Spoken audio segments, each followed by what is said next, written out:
Hello everyone, how's it going? In this video, we're going to take a look at questing and how to place the Sears huts on your map so that you can effectively encourage the player to either explore neutral areas or to attack other players directly.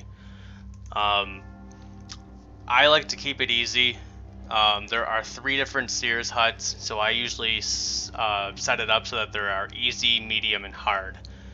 For each map. Now across my different maps, I kind of switch up which ones are easy, medium, and hard so it's different.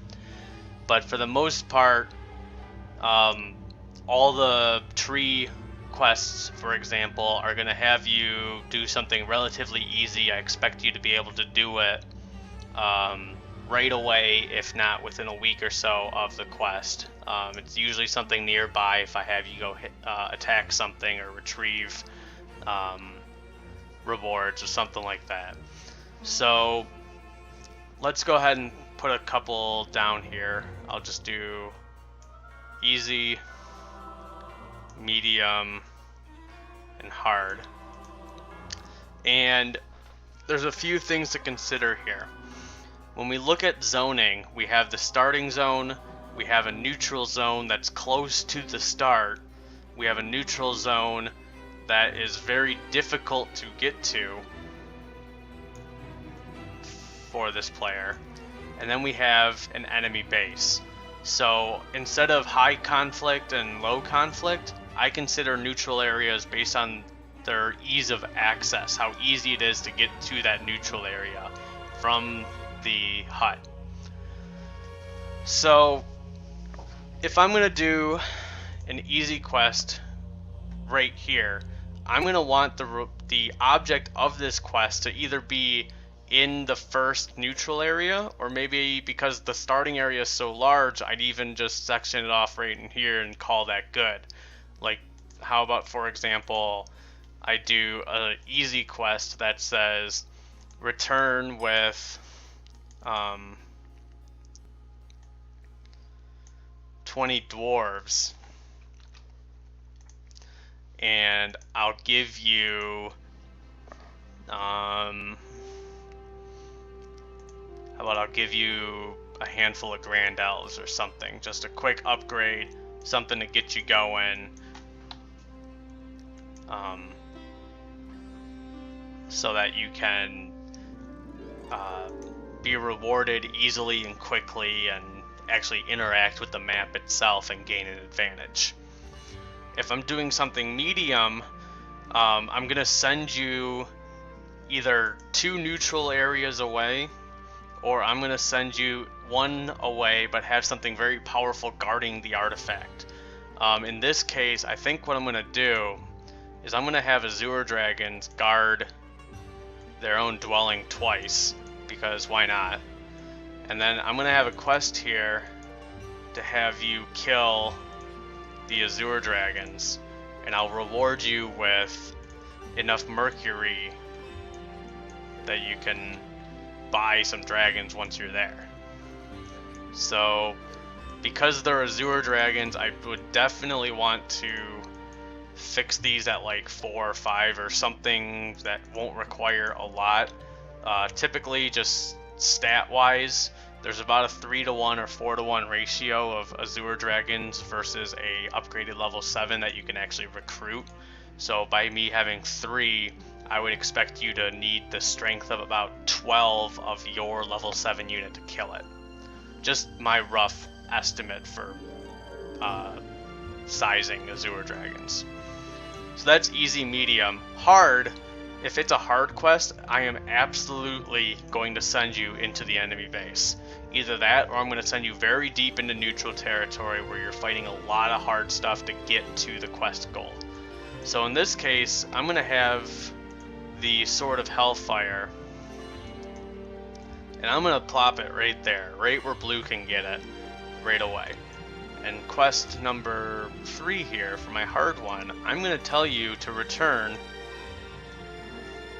with the Sword of Hellfire. Now, you have to fight blue, you might even have to eliminate blue to accomplish this quest, so I better make it worth your time in order to do this. So how about you're giving me a +6 sword for attack. How about I give you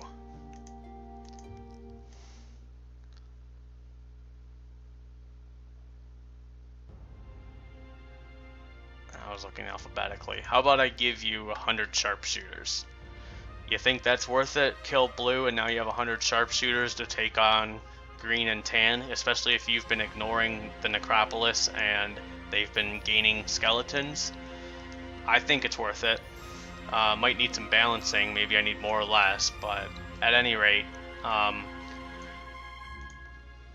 the same theory goes no matter where the quests originate from. So just because these are going in here, maybe I have a medium quest that I set up in the neutral area back here. And this quest is going to have you go retrieve an artifact from this neutral area here. So how about the helm of the alabaster unicorn?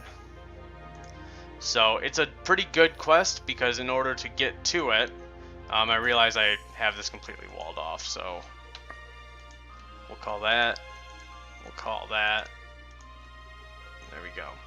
So in order to get to that item, you have to go either straight through this way, or you have to go around this way, or around this way. Either way, you're crossing through one player's territory, and you're going at least 1-2 neutral areas away. So it's the right distance for a medium level quest. And for this quest, I'm going to have you retrieve the helm. And because it's in a neutral area, this is typically where you just want to reward with experience or gold.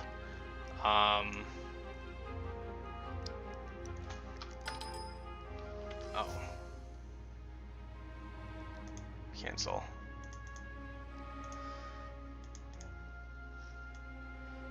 Sorry about that. Helm of Unicorn. Okay. Reward 15,000 experience. All you have to do is run up there, kill whatever I decide is guarding it, and then run back. And because of how I did this, not only is it easily reachable for both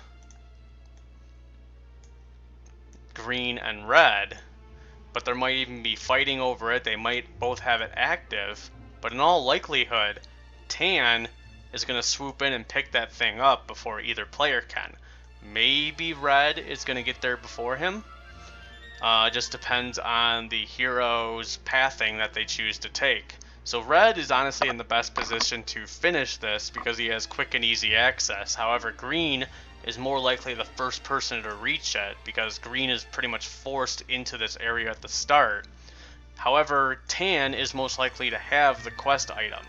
So it's a interesting layout, and it encourages the players to fully explore the map and definitely check in with all of the quest huts and the Seers huts that I place. Now, of course, you have the exact same choice. The exact same choices of quests when you're running a quest guard. So if you want to simply close off an area, you can use the quest guard, and now you have all the same quests. Now, instead of rewarding someone directly, you simply have just a closed off area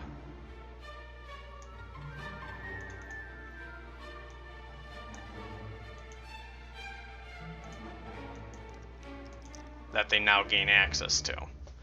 So I typically will, if I'm doing a largely PvE map, there's not a lot of player interaction, I'll use quest guards, but more than likely I'll use Seers huts, just to encourage you to run out there and give you a quick reward for a quick mission. Stuff like this, I'm not a huge fan of blocking off portions of the map until you complete the quest, because a lot of quests in maps are dependent on your enemies leaving you alone long enough to allow someone to run back here. So I don't want to force quest completion unless if I'm doing a map that largely revolves around PvE. So that's just my thoughts.